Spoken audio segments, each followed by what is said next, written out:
주님께서 여러분과 함께 마테오가 전한 거룩한 복음입니다. 예수 그리스도께서는 이렇게 탄생하셨다. 그분의 어머니 마리아가 요셉과 약혼하였는데 그들이 같이 살기 전에 마리아가 성령으로 말미암아 잉태한 사실이 드러났다. 마리아의 남편 요셉은 의로운 사람이었고 또 마리아의 일을 세상에 드러내고 싶지 않았으므로 남모르게 마리아와 파혼하기로 작정하였다. 요셉이 그렇게 하기로 생각을 굳혔을 때 꿈에 주님의 천사가 나타나 말하였다. 다윗의 자손 요셉아, 두려워하지 말고 마리아를 아내로 맞아들여라. 그 몸에 잉태된 아기는 성령으로 말미암은 것이다. 마리아가 아들을 낳으리니 그 이름을 예수라고 하여라. 그분께서 당신 백성을 죄에서 구원하실 것이다. 주님께서 예언자를 통하여 하신 말씀이 이루어지려고 이 모든 일이 일어났다. 곧 보아라, 동정녀가 잉태하여 아들을 낳으리니 그 이름을 임마누엘이라 하리라 하신 말씀이다. 임마누엘은 번역하면 하느님께서 우리와 함께 계시다는 뜻이다. 잠에서 깨어난 요셉은 주님의 천사가 명령한 대로 아내를 맞아들였다. 그러나 아내가 아들을 낳을 때까지 잠자리를 같이 하지 않았다. 그리고 아들의 이름을 예수라고 하였다. 주님의 말씀입니다.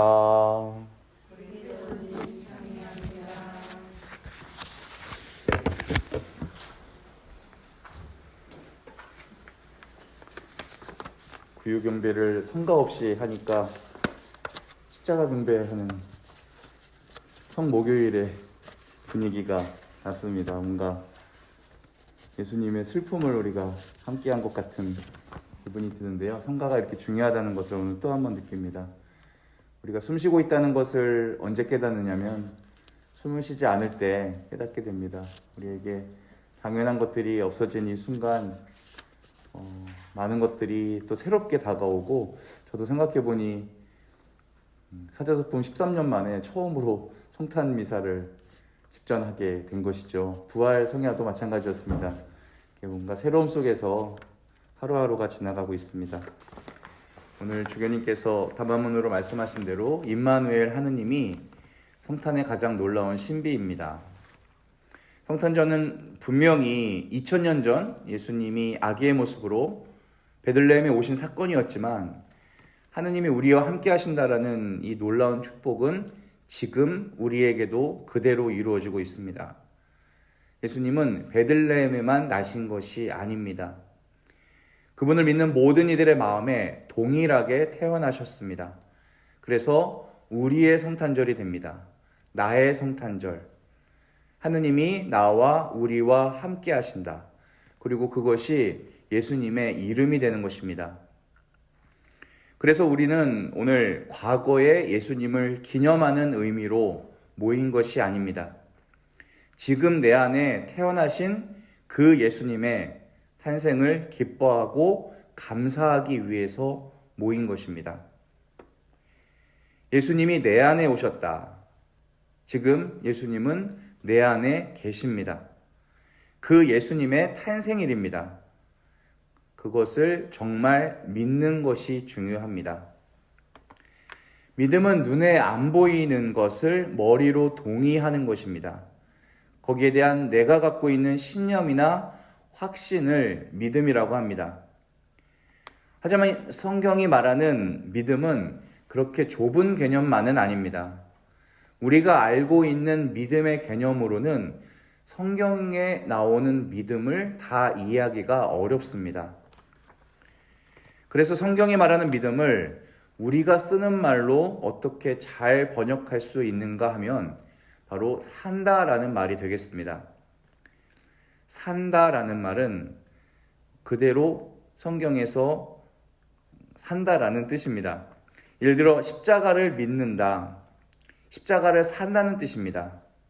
십자가를 머리로 믿는 것이 아니라 십자가를 살아내는 사람을 말합니다. 부활을 믿는다. 머릿속으로 그렇구나가 아니라 내 삶으로 부활을 살아가는 사람이 부활을 믿는 사람입니다. 예수님을 믿는다. 무슨 뜻인지 아시겠죠?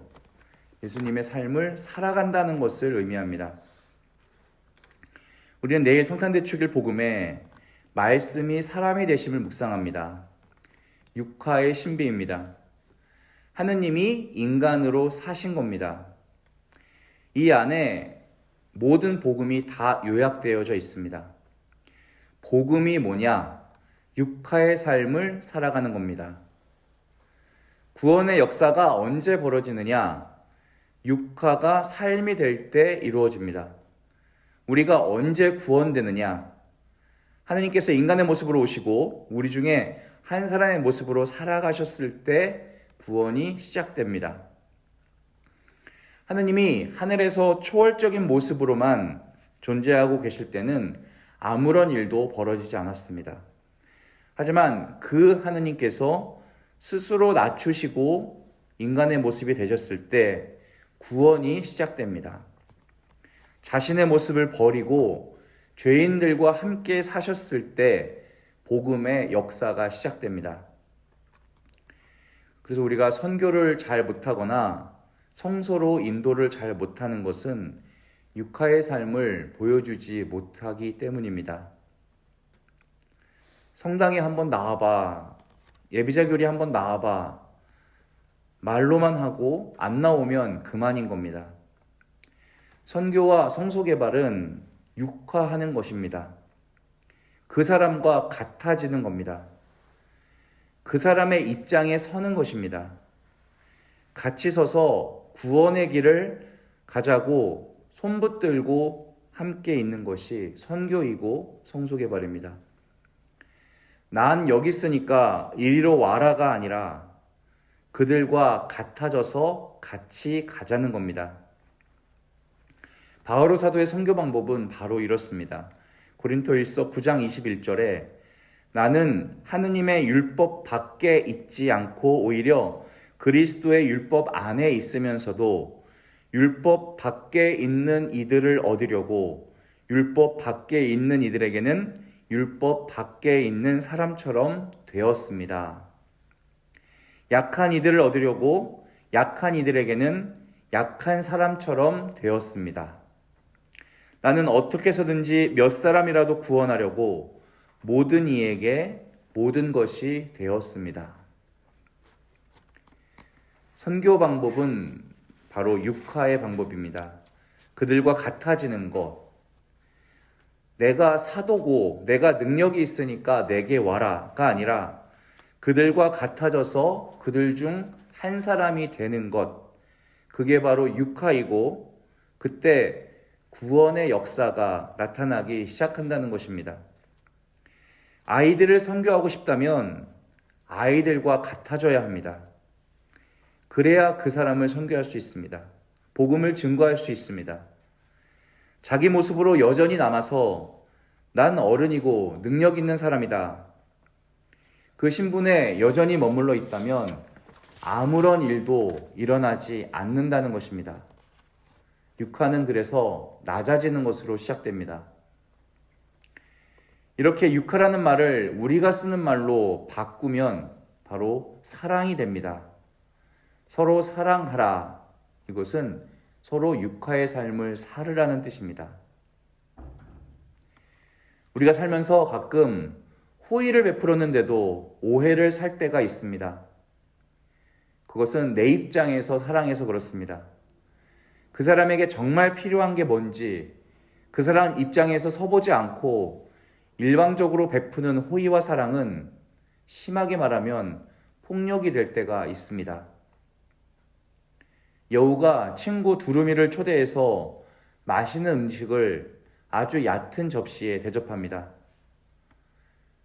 두루미는 하나도 못 먹습니다. 여우에게 결핍된 것은 육화입니다. 내 입장에서 편한 게 좋은 거다라고 생각했기 때문입니다.